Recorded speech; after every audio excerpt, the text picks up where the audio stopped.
किस बुक के बारे में बात करने वाले हैं और उसके कुछ की कंसेप्ट्स बताएं। आज हम जिस बुक के बारे में बात करने वाले हैं वो है चार्ल्स डुहिग की द पावर ऑफ हैबिट। मैं इस बुक के की कॉन्सेप्ट्स के बारे में बात करूं उससे पहले मैं आपको बुक के बारे में बताना चाहता हूं।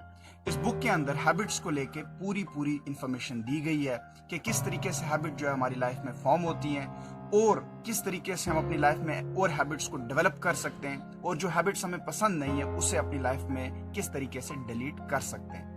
सबसे पहला और की कॉन्सेप्ट जो पावर ऑफ हैबिट में है वो ये है कि हम अपनी हैबिट्स को डिसाइड करते हैं और वो हैबिट्स हमारा फिर फ्यूचर डिसाइड करती हैं। इसलिए हैबिट्स जो है बहुत इंपॉर्टेंट हो जाती है क्योंकि जिस तरीके की हमारी हैबिट्स होंगी उसी तरीके की हमारी जर्नी और उसी तरीके की हमारी डेस्टिनेशन भी होगी। दूसरी और इम्पॉर्टेंट बात जो पावर ऑफ हैबिट में है वो ये है कि स्ट्रक्चर ऑफ हैबिट के बारे में बात की गई है।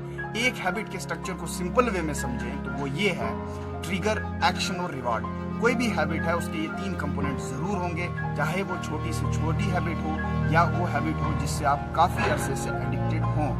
इन तीनों को जब हम समझ लेंगे कि किस तरीके से कोई चीज हमें ट्रिगर करती है और फिर हम उस पर एक्शन लेते हैं और उसके बाद हमारा जो रिवॉर्डिंग है उस वो होती है, जब हम इन 3 चीजों को समझेंगे तो हम इन चीजों को प्ले करके अपनी हैबिट्स को इधर उधर जो है शिफ्ट कर सकते हैं और हम जिस तरह की हैबिट चाहें उस तरह की डेवलप कर सकते हैं और जो हैबिट नहीं चाहते उसको हम डिलीट कर सकते हैं।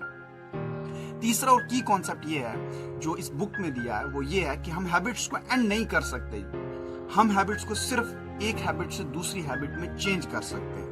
और चौथा और इम्पोर्टेंट पॉइंट ये है इसमें कि फॉर एग्जांपल अगर आप हम हैबिट के इस प्रिंसिपल को समझने की कोशिश करें और अपने आप को अपनी हैबिट्स को चेंज करने की कोशिश करें तो हमें ये पता लगता है कि कुछ हैबिट्स हैं जो नहीं चेंज हो रही चाहे हम स्ट्रक्चर समझ लें। तो उस चीज में इंपॉर्टेंट ये हो जाता है कि हम अपने आप को एजुकेट करें क्योंकि बहुत सारे एस्पेक्ट होते हैं। बायोलॉजिकल एस्पेक्ट है कि अगर आप देखें फॉर एग्जांपल एक चीज से आप काफी अरसे से एडिक्ट हैं और आप एकदम छोड़ देते हैं और अपने क्यू को चेंज कर देते हैं, आप उस ट्रिगर को जो आपको वो उस हैबिट में ले जा रहा था उस ट्रिगर को आप दूसरी चीज में कन्वर्ट करते हैं, तब भी इजी नहीं होती क्योंकि आप जो है आपका ब्रेन वो डोपामिन के लिए क्रेव करता है। तो इसलिए इंपॉर्टेंट हो जाता है आप अपने आप को एजुकेट करें, एक्सपर्ट से बात करें और फिर इस प्रिंसिपल को यूज करके अपने आप को उस चीज को चेंज करें।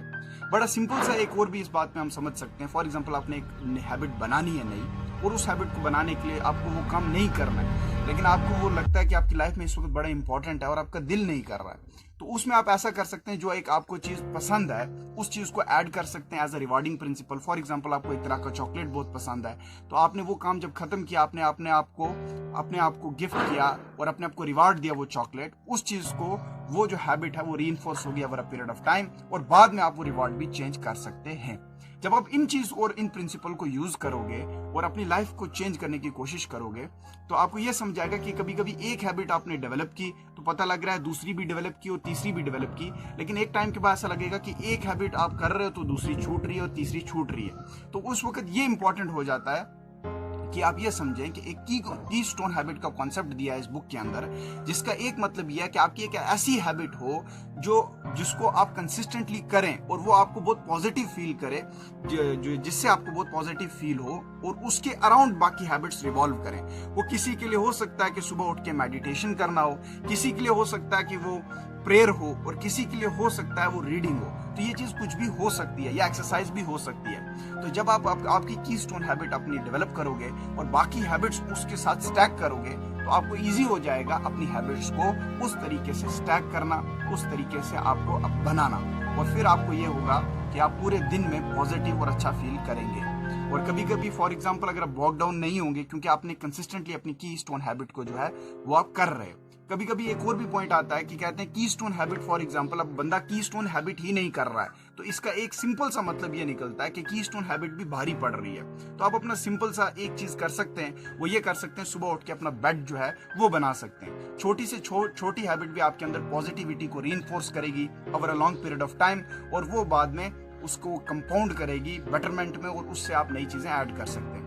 जो हैबिट्स हैं वो बहुत इंपॉर्टेंट हो जाती हैं, वो इसलिए हो जाती हैं क्योंकि रैंडमली चीजें करना over a long period of time जो है वो डिफिकल्ट हो जाता है। मोटिवेशन की भी अगर आप बात करोगे तो मोटिवेशन 1 या 2 या 3 बार चीज करा सकती है, लेकिन अगर वो आपके ब्रेन में एनग्रेन हो जाए और अगर आप हैबिट को डेवलप कर पाए, उसको रीइंफोर्स कर दें over a period of time, तो फिर उस तरीके से आप अपनी हैबिट्स को डेवलप कर सकते हैं। और हैबिट के ऊपर बनाने पे ये डिफरेंट है। 21 दिन भी लग सकते हैं, 66 डेज भी लग सकते हैं और डिफरेंट 80 डेज भी लग सकते हैं। ये दो चीज़ों पे डिपेंड करेगा कि फॉर एग्जांपल आपकी स्टेट क्या है। अगर आप हैबिट को बनाने में काफ़ी अरसे से प्रैक्टिस कर रहे हैं, आपने हैबिट्स डेवलप किए हैं, आपके लिए ईजी होगा। और अगर आपने हैबिट्स डेवलप करना काफ़ी देर से अच्छी छोड़ दिया या उसको जो है ज़्यादा ध्यान नहीं दिया तो आपके लिए डिफ़िकल्ट होगा। मगर पॉइंट ये है कि over a period of time अगर आप अपनी डायरेक्शन को, अपने गोल्स को और अपने विजन्स को देख के अपनी हैबिट्स डेवलप करते हैं, आज नहीं तो कल you will be able to do it good और आप उससे बेटर हो सकते हैं। If you found the value in this, you can share, like, comment and subscribe. और आपके प्यार के लिए, आपके सपोर्ट के लिए I would like to thank you all. और अगर आपको ये बुक पढ़नी है, you can get the book from the Amazon. The link is in the description below. और we'll see you soon in the next video. If everybody could become an expert at anything at a drop of a hat, would there be any rewards for it? And I think you have the answer.